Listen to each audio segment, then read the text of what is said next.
Welcome back to another monthly budget. This month is a little bit different than our other months. If you didn't watch our closeout, I'd really recommend it. We are talking about all of May's money. We are doing it a little bit more than last month as we ended the month a little bit early. So in May, we are going to actually do April 20th. Normally we do the 25th to May 25th. So as you can see, it's a little bit over a month, but that's because we had to end early last month. We do hope to get back on track on our spending and moving money and making sure that we are able to clean off a month at a good point. So this month is the month to get back on track, really figure out our savings, where our income's coming from, how to pay our bills and expenses, where we're going to save, how we're going to spend, and paying off our debt. Now, if you are new to Balance While Blooming, welcome. If you are back, thank you so much for coming back again for another video. Here I share all the ways to balance your life and bloom into your best self.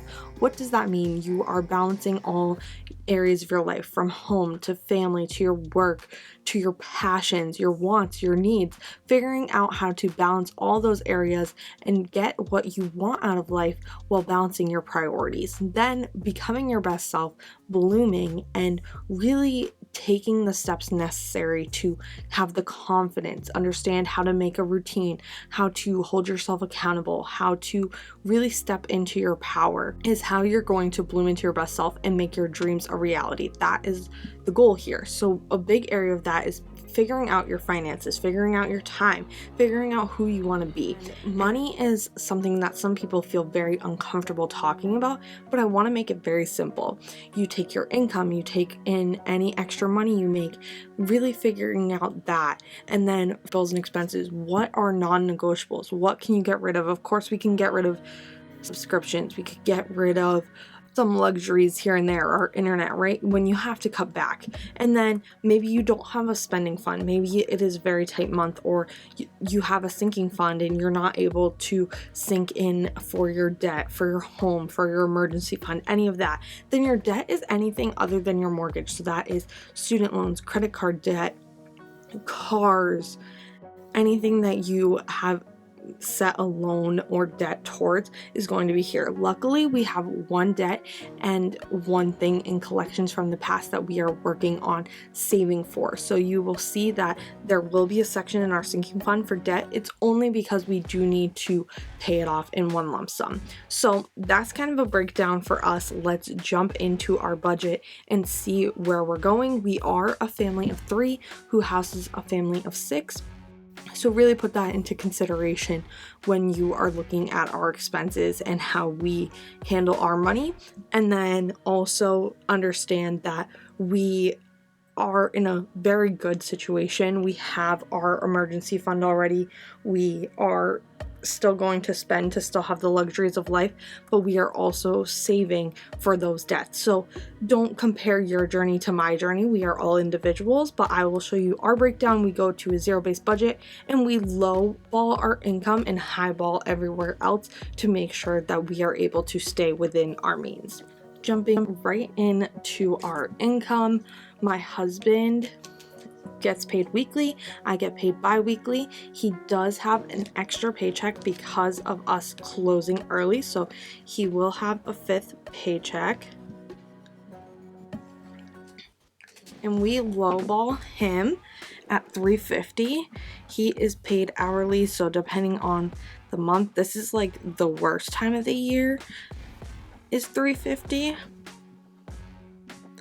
But they have been picking up hours. They have been giving them more time and really helping them build up their paychecks, which is really great. Then I am paid salary. I get paid about $1,600, so a little bit more than that, but we put $1,550 in here for me. Now our rent.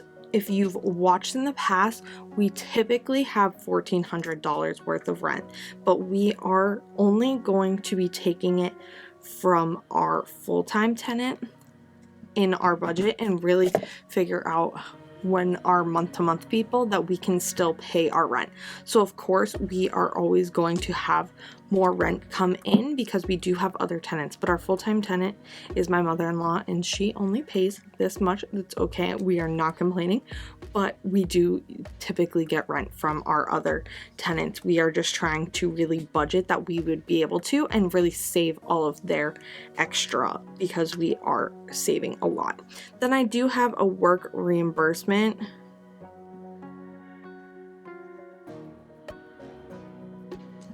And this happens every quarter.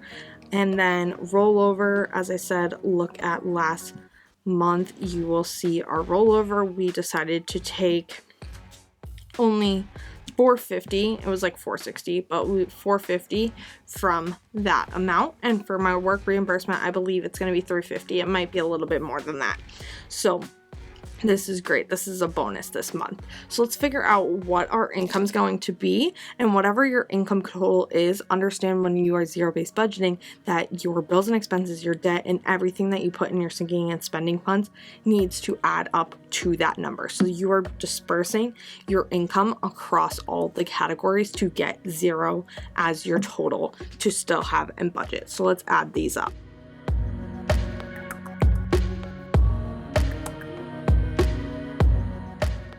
Okay, not a bad month, not a bad month. We have $6,050. So we have $6,050 to spread across our debt, our bills and expenses, our sinking funds, and our savings funds. And that being said, let's jump right into our bills and expenses because those are where it's most important. You want to go right from your income to make sure that you can pay all your bills and expenses and your debt before you're going to spend any money or save any money. Of course, I would say you want to save money before you spend money, but not every month are you able to do that, and it's not always realistic. So going into our bills and expenses, we always pay $1,400 for rent. We have $0 for a water bill. There's just no water bill. We get paid quarterly for those. We just paid it last month. Internet is always $115. Our phone is $35. Electricity, this is utilities, so this is our gas and electricity, is $500, and we pay it to our landlord. She pays it for us, who is my mom. Groceries is $1,000. Remember, we are a family of 3, but we do house 6 people, and we on average feed 4 people. So that, if that kind of helps you. We did downgrade one of our gym memberships. So this used to be $50, now it's $40. Gas is $300. We do not have to pay anything for health insurance this month because I paid ahead last month, and our subscription should be about $70 this month. It might even be less, I'm not sure, depending on if we need everything that comes in our monthly subscription or if I can skip it. Our home, we have nothing this month. We may spend some things that might not go into this home. This is more like bills for the home, and oh, this is gonna annoy me. Zero. But we shouldn't have anything here. We may spend a few things for our home in our other and miscellaneous category, but we will figure that out as the month goes. So let's add this up. Typically, we are around $3,500 to $4,500. It used to be $3,000 to $4,000, but with this new utility bill, we did bump it up $100. So hopefully we stay around that $4,000 mark at the high end, and we can be right around that 50% for your needs in life.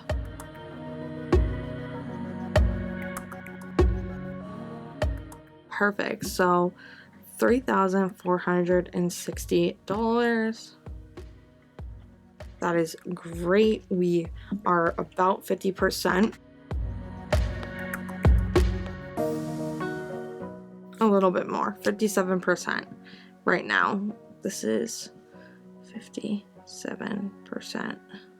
You want to do 50, 30, 20, but for savings and everything, but that's okay. 57%. We are going to quickly run into our debt. For debt, we only have our car payment. It gets pulled out bi-weekly, and we pay $320. As I said, we do have a sinking fund for debt as well because of an old car that went into collections, and we do have less than $3,500 on our car, so that is great. that we can pay that off really quickly. And let's jump into what we are going to do with the rest of our money. Let's figure out how much we have to save and spend and see if we can stay in budget this month. Okay, so let's figure out what we have for this number. This number is going to be your income minus your bills and expenses minus your debt, which is going to get your total for your spending funds and your sinking funds. So let's figure that out. You are sitting at $2,270. So we'll put that right here, $2,270, $2,270. Now, let's talk about our categories. Let's talk about where we're kind of putting our money. So the goal is to save around $2,000 to stay on path this quarter. But unfortunately, I don't think this month we will be able to do that. It will be close, but it will depend on our extra money, our tenants, all of that. Because as I said, we do get another around $1,000 from our tenant to save. So hopefully we can do that, but I'm not banking on it. So we need to focus on this $2,270 because we're not able to do that all the time. So sinking funds, I want to save $1,000 here. And how are we going to do that? Where are we going to put it? What we're going to do is debt and home, because we are trying to buy our home. So we do need to start working on that down payment. That being said, I think it's smart to just 50-50 this. 500 for debt and 500 for home. We are about halfway on our debt side of it. Of if we were to just keep going, we're about halfway, or do we put it towards our current car that is collecting interest at this point? It's one of those where we keep having the conversations, and we are going to go talk to someone about what the best way for us to handle that, make sure our credit score goes up and everything of that matter. Now that leaves us with $1,270. Now you are going to be like, Bridget, you've been doing so well. If you've watched a lot of our closeouts, we've done so well on dining out, his and hers, other miscellaneous, but honestly it has kind of dragged on us. We do want to go out to dinner a few times. We have Mother's Day, we have things that we want to buy that are not in our normal groceries, but there are proteins, they are our supplements, things that we do for luxuries.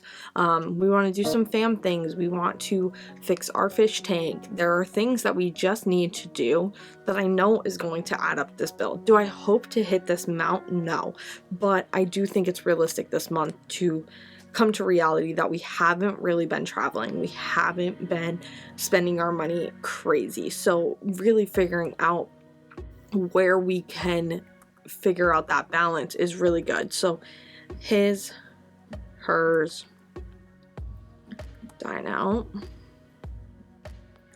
and fam, oh, barely fits, and then other and miscellaneous. I'm only saying this because I just have been on like this shopping spree not that I'm going to get anything that's like outrageous or do anything, but there are things in our life such as our fishes, fish tanks, filters, things that are happening that I just have a feeling are going to start breaking or going to start changing that we need to spend money on. So what does that mean? I'm going to put $600 here, and then on other and miscellaneous, and that leaves us with $1,270,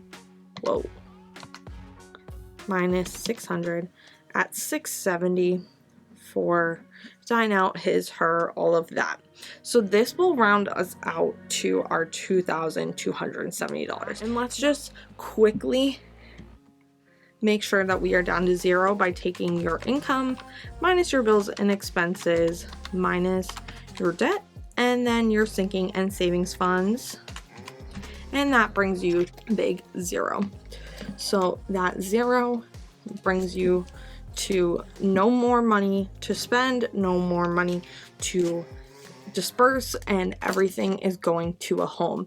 I do recommend when you start budgeting, this might be the best way for you because you know your non-negotiables. You know you need to pay this, you need to do this. Maybe at the beginning of the month you start paying or figuring out how much you need to do each paycheck. Are you paid weekly? Are you paid bi-weekly? What way are you going to move your money into your savings? How are you going to spend your money? When are you going to pay your bills? Can you change dates of your bills?